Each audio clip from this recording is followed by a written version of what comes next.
TV, Nashville. This is NBC Nightly News. With John Chancellor in New York and Chief Washington correspondent Roger Mudd. Good evening. The next president has arrived in Washington. Ronald Reagan flew east from California for a look at his new home, talks with members of Congress, and a private chat with President Carter. NBC News has a new employee, Roger Mudd, our new Chief Washington correspondent. And Mudd now reports on this important arrival.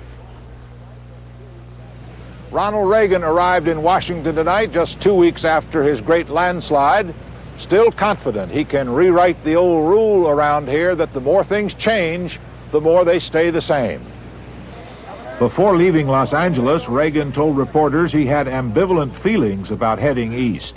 Well, I suppose kind of mixed emotions, but looking forward to it. There's a great deal of happiness and frankly, anticipation about the opportunity to do some of the things that I've talked about. On the transcontinental flight, Reagan spent some of his time going over the loose-leaf recommendations from his economic advisors. Reagan and his wife, assorted aides, agents, and reporters landed at Andrews Air Force Base during prime news time, a habit most presidents and presidents-to-be acquire early. Reagan will be in Washington for 5 days, and that will include a face-to-face meeting on Thursday with the man he swamped. The 69-year-old Reagan arrives here as a great white knight for the Republican members of the Senate because it was Reagan who led them out of the minority for the first time in 26 years. The new leader moved off toward Washington, where he will be quartered at a government-owned townhouse on Lafayette Square. For the next few days, every move the incoming president makes will be scrutinized and re-scrutinized, not only by the press, but also by the outgoing president, the Democrats, and the Republicans. These next few days will tell a lot about how Ronald Reagan feels toward Washington, which both Reagan and his wife say they would like to become a shining city on the hill. Roger Mudd, NBC News, Washington. The Soviets have responded to Reagan's election. Soviet President Brezhnev dismissed some of Reagan's hardline statements and said the Soviet Union is ready for constructive statements from Washington. And George Bush said today that the Chinese have invited Reagan for a visit after he becomes president. While on Capitol Hill, the Senate passed an amendment designed to keep the Justice Department from spending money to enforce mandatory busing programs. The House has passed a similar bill. Both measures were opposed by the Carter administration.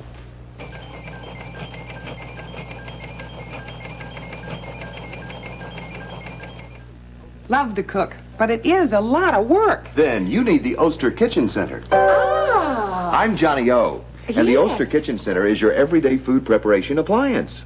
It's a powerful multi-speed mixer, Osterizer blender, food grinder, dough maker, even a slicer shredder for a couple or a clan. Now, what am I going to do with all this? Set another plate? Ooh. The Oster Kitchen Center, from the makers of the Osterizer blender and more. Yes, honey, I'll have a good dinner. Gotta go. Tough case, huh? Tough ain't the word. Perez is back from Kentucky Fried Chicken. I'm starving. Why Kentucky Fried Chicken? It's a hard case. My men deserve a fresh hot meal. Great chicken. Great price. Anything else? His wife will kill him if he doesn't eat right. It's so nice, nice to feel so good about a meal, so good about Kentucky Fried Chicken. The prime lending rate went up again today. A number of big banks raised the price of borrowing money for their best customers to 16.25%. That's the highest since last May. It will make money more expensive to borrow, and it will slow recovery from the recession. More from our business correspondent, Mike Jensen. Chase Manhattan led the way with another big leap upward to 16.25%. Last summer, the prime was at 11. But today they moved. Chase, Morgan Guaranty, Manufacturers Hanover, Bank of America, Citibank, most others. It's been the biggest surge in interest rates in history during a recovery from a recession. That's bad news for homeowners. Mortgage rates, already 14% or more, will keep right on rising. Auto loans, too. They'll go up in states where there's no legal ceiling. Same thing with personal loans for home improvements, education, even credit cards and charge cards. Where the rates are already as high as the law permits, membership fees will go up. How high is the prime rate likely to go? We're going to 17% right away in the next week or two. And we're going to go through 17% higher during the next few months unless Washington can finally tighten the budget and the money supply. Right now, the chances of that seem slim, so I expect more prime rate pressures through November, through the Christmas season, perhaps into the new year. Two things about rising interest rates. First, they're inflationary. Second, they're stopping the recovery from the recent recession. And they may even send us back into another one. Mike Jensen, NBC News, New York. There was a big demonstration at the Pentagon today. Women protesting what they called militarism, violence against women, and the arms race. Steve Delaney reports. About 2,000 women marched from Arlington National Cemetery in a morning of protest at the Pentagon. They chanted against militarism, the arms race, Ronald Reagan, exploitation, war, and nuclear weapons. There was a mock graveside ritual for the victims of what they called crimes against women and humanity. At the Pentagon's river entrance, they reduced their plea to 3 words. No more war! Those who blocked the entrance were hauled inside. Don't let him take me! But not all of the 100 or so who were arrested took it seriously. At the mall entrance, nobody was arrested, but there was a lot of pushing and shoving as the women tried to block the doors. At mid-afternoon, they drifted away, having signaled their opposition to the kind of work that's done in the Pentagon. Steve Delaney, NBC News, the Pentagon. At the European Security Conference in Madrid today, an American delegate, Max Kampelman, said the United States had hoped détente would keep the peace after the Helsinki Accords of 1975. But, he said, the spirit of Helsinki was distorted by the Soviet Union, which means the United States must once again rely on its military strength. The Supreme Court today told the state of Kentucky, "Thou shalt not put the 10 Commandments on the walls of thy public classrooms," or words to that effect. Details from Carl Stern. They're going to have to take down the 10 Commandments in Kentucky schools. 2 years ago, a law was passed requiring the 10 Commandments be posted in every public classroom so long as printing costs were paid privately. But today, the Supreme Court struck down the law without even hearing argument. In a sharply split 5-4 decision, a majority of the justices said 4 of the commandments deal only with man's duty to God. They said the 10 Commandments can be used in the study of history or ethics or comparative religions, but the posting law was intended plainly to promote religion and thus unconstitutional. The 4 dissenters included Justice Rehnquist. He complained the Constitution does not require that the public be insulated from everything of religious origin. In Kentucky, the legislator who proposed the law said the decision was ironic. I'm certainly surprised, since the 10 Commandments are etched in marble in the United States Supreme Court chamber. I feel it's very odd that they would rule that a law requiring them to be in a public classroom would not be constitutional. The court has not always been consistent in such matters. Just last week, for example, the court declined to interfere with the staging of Christmas pageants in the public schools. So pageants are all right, pageants of the season, but not the 10 Commandments. Carl Stern, NBC News at the Supreme Court. The Social Security Administration served formal notice today that it will be taking more money out of next year's paychecks come January. The tax will be at a higher rate with a greater income subject to tax. Next year's maximum Social Security tax, $1,975. That's almost $400 more than this year's.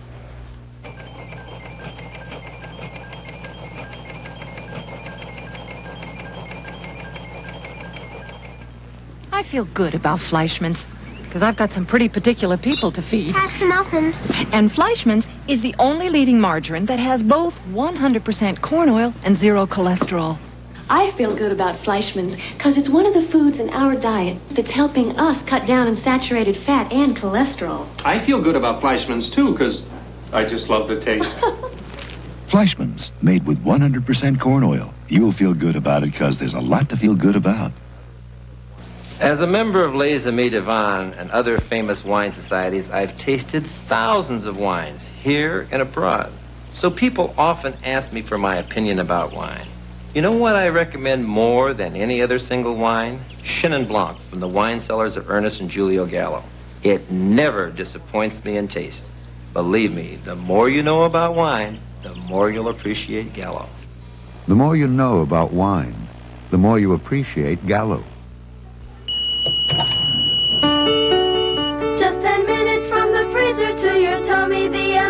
Pizza Crisper makes the pizza crisp and yummy. Introducing the Amana Pizza Crisper. Now you can cook frozen pizza fast and crisp in an Amana radar range. We'll show you how, and we'll even give you a slice of pizza. Just come into your Amana dealer. The Amana Pizza Crisper makes the pizza crisp and yummy. The Speaker of the Iranian Parliament, Hojatul Islam Hashemi Rafsanjani, told a press conference today that the government committee working on the hostage situation will not make any decision for at least the next few days. And he said the Iranian Parliament is no longer involved in the matter. The main fighting between Iran and Iraq today centered on the city of Suzangerd. Iraq says it has killed 511 Iranians there in the last 2 days. Iran says it has killed 850. We have some pictures from the area tonight, narrated by Steve Mallory in London. In southern Iran, Iraqi forces continue to pound the major oil city of Abadan. The Iraqis are trying to reinforce their positions before winter rains hit. In Iraq, authorities are trying to demonstrate popular support for the war. Here, a French TV crew photographed a training camp for boy and girl volunteers. Some, as young as 8, get military training and political indoctrination before joining local militias. And here, according to government authorities, men over 65 register for military service. These men demanded that the mandatory retirement laws be repealed so they could fight Iran. In Tehran, for the second day in a row, Ayatollah Khomeini expressed concern over political divisions between Islamic moderates and militants. In recent days, there have been large demonstrations by moderates who have criticized the policies of the Islamic Republican Party, which is dominated by the militant clergy. To pacify the moderates, Khomeini said he did not agree with every clergyman. I hate a lot of them, he said, and I don't believe in many of them.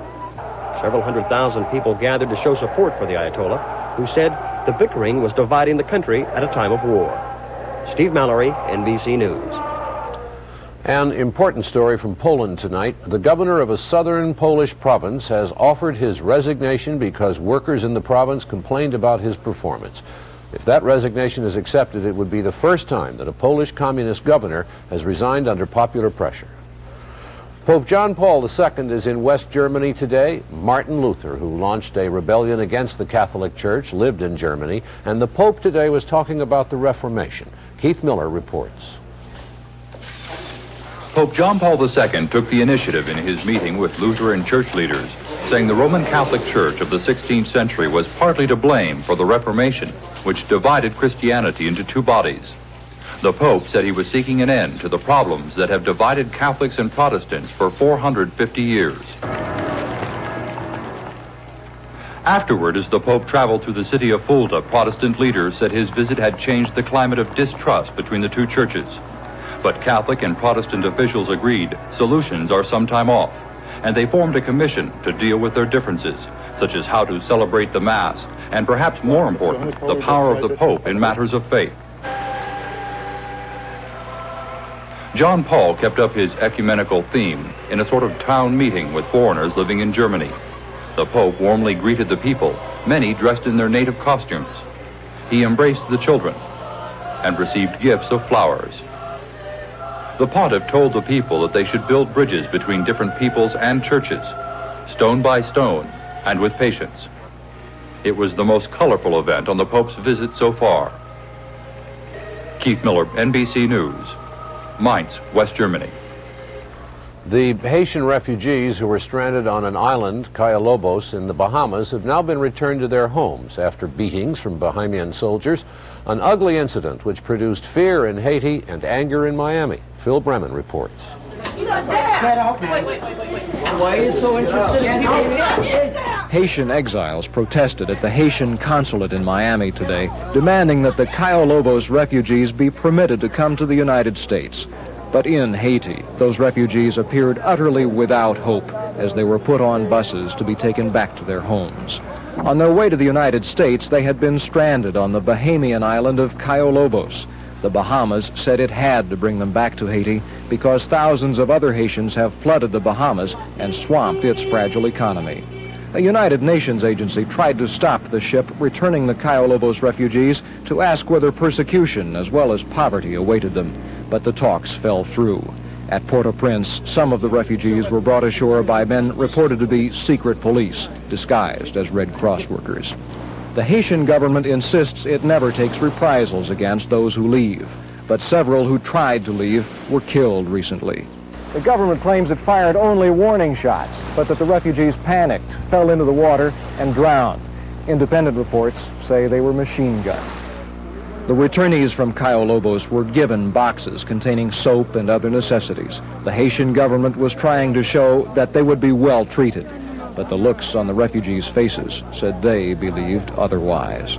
Phil Bremen, NBC News in Haiti. China is preparing for the trial of the Gang of Four, former followers of Mao Zedong. Officials in Peking said today that Lin Pao, who was defense minister 9 years ago, had planned to murder Mao and take control of China with Soviet help. Lin Pao is dead now, but this accusation will be made at the trial. The Gang of Four is also accused of mounting a campaign to discredit the Chinese philosopher Confucius. The official Chinese news agency said today in a solemn and serious dispatch that Confucius has now been fully rehabilitated.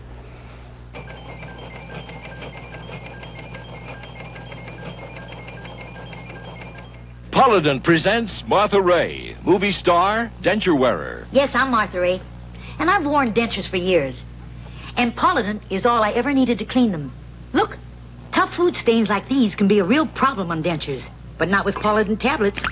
Polydent's penetrating formula has 5 powerful ingredients. Helps clean tough stains, even in between. So take it from Martha Ray, the big mouth. Polydent Green helps get tough stains clean. Could we see the McCulloch 610 chainsaw? But you're beavers. Oh, it's not for us. It's a birthday present for our dad. He just doesn't have the bite he used to. Well, the 610 sure has power to spare. Come on around back, boys. Gosh, it starts faster than Dad, too. That's the electronic ignition. Gee. And it's got anti-vibration for smooth cutting. Gee whiz. What's that? The chain brake for safety. Wow. Any more questions? Yeah. Can it sing Happy Birthday? Take it easy, Barney. McCulloch 610. Sawing is believing.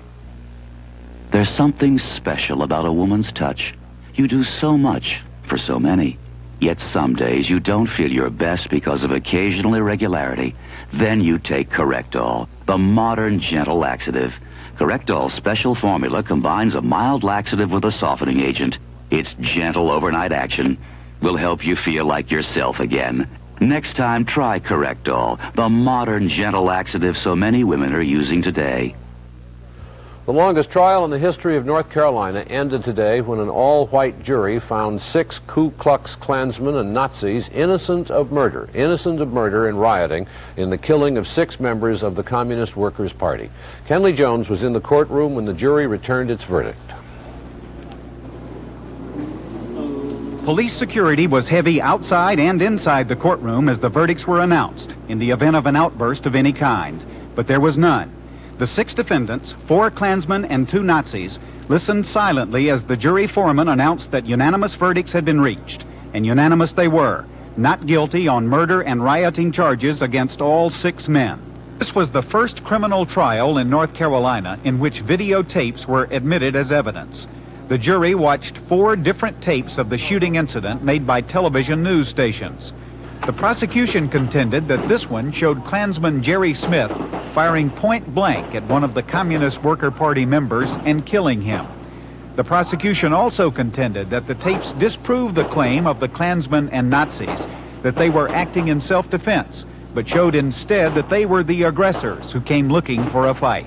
The jury did not buy that argument, and now Smith and the other defendants, shown here leaving the courthouse earlier during the trial, will be free to leave for good. There are 10 other Klansmen charged in the case, 5 of them with murder, but the verdicts today may mean they will never be brought to trial. Kenley Jones, NBC News, Greensboro, North Carolina. Brush fires struck Southern California this weekend. The worst hit were the canyons north and east of Los Angeles. There, 50,000 acres were burned and many homes destroyed. At times, the winds that carried the flames reached 60 to 90 miles an hour. A report from Frank Burkholzer. The dry, fire-spawning winds sprang up around noon on Saturday, starting a desperate 36 hours for many who made their homes in these brush-covered tinderbox areas of Southern California. Honey, the house isn't worth it. and many were frightened, like Kim and Julie Strutt. Please come. I don't want you to stay. The house isn't worth it. The fire did not reach this street, but more than 60 homes were destroyed in several fires that raced up and down brush hillsides, exploding into residential areas. The ones with the shake roof just went up right now. There wasn't any hesitation. They just went poof, and it was gone.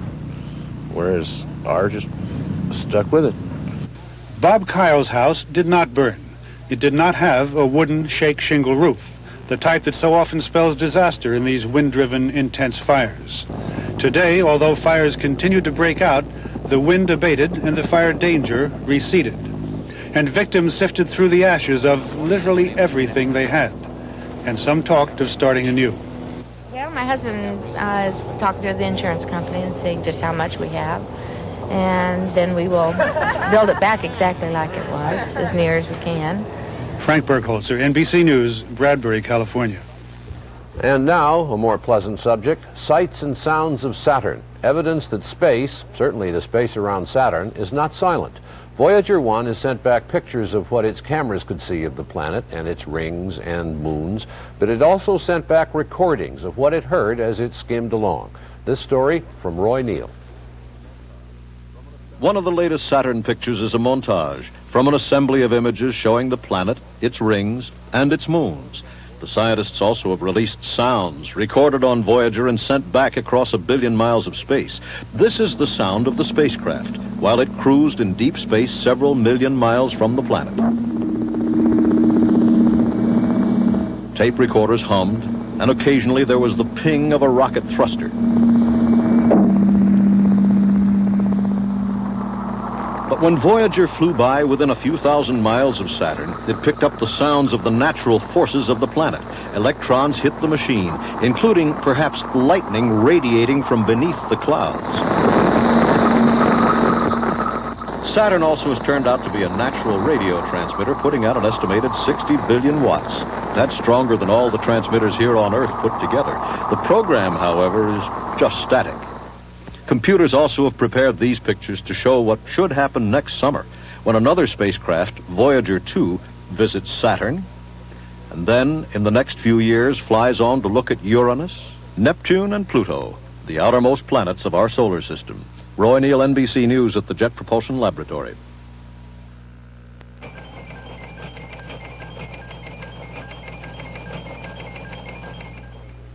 Since the time of Caesar, vinifera grapes have created the world's finest wine. Riunite selects the Marani, Salamino, Maestri, Monterico, and most important, the Lancelotta, which only Riunite grows to perfection.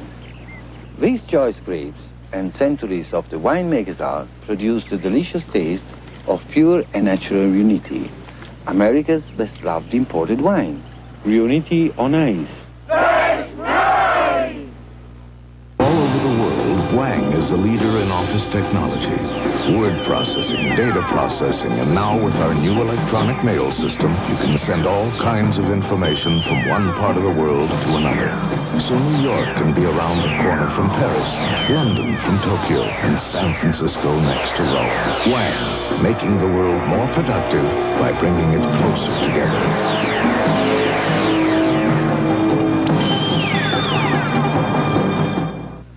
Prince George Machiavelli. They say men of such daring are gone forever. Nonsense. They say men who rule their own destinies are no more. There are more.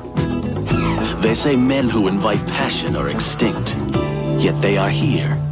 And to them we introduce Machiavelli, a subtle yet distinctive man's cologne. Machiavelli, inspired by his image, created for yours. And finally this evening, the transition in Washington. The transition from the Carter administration to the Reagan administration. The transmission from Democratic control of the Senate to Republican control. The Capitol is a city transformed. And that's the subject of these observations from our new Chief Washington correspondent, Roger Mudd. Washington, D.C. is probably the last place in America that acknowledged a Reagan victory was possible. But now that he has won, this city is accommodating itself very quickly to the 69-year-old Californian and his Western ways. What Washington really loves is a winner. What fascinates it most is a fall from power. What it forgets most quickly is a loser. Take a look at the White House.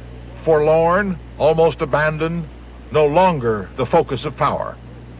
The White House press room is virtually deserted because the power has moved elsewhere. It's moved to the Reagan Transition Headquarters. That power, even though still unsworn and uninaugurated, is on display here every morning when the media finds out who is getting what and who is winning the inside struggle to sit nearest the Reagan throne. There will be names and faces from past Republican regimes that Washington must learn again. The Schultzes and the Greenspans and the McCrackens, remember him?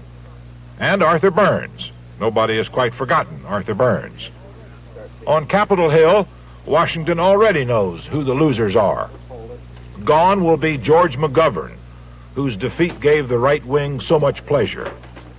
Reduced in status and power and influence will be Robert Byrd of West Virginia. Isolated from his nervous Democratic colleagues will be Edward Kennedy.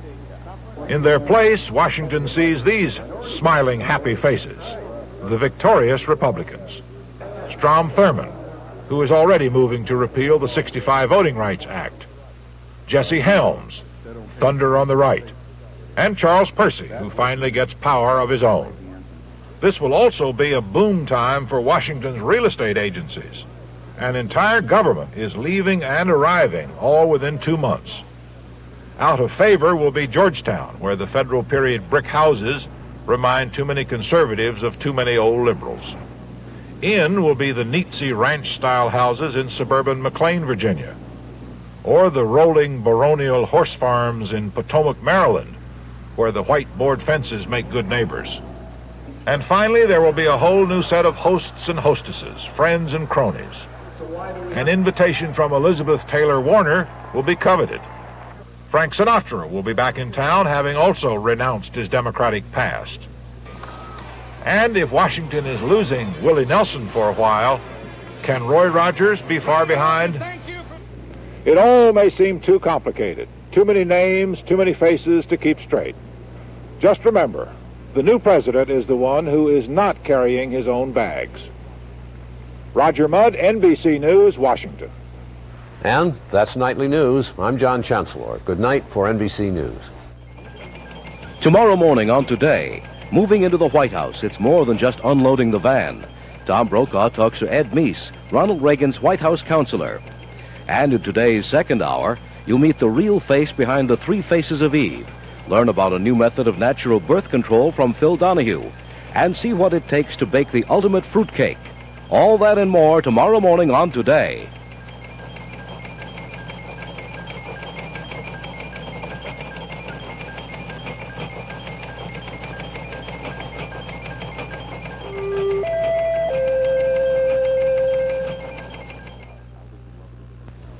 Tonight on Little House, Albert's in love with his pen pal, but her letters don't tell the whole truth. Then Melissa Gilbert stars in The Diary of Anne Frank, a world premiere. You must never go beyond that door. She wrote of the horrors of the Holocaust and the pain of growing up. The Diary of Anne Frank, following Little House on the Prairie, tonight on NBC. The Bell system has a new way to say hello.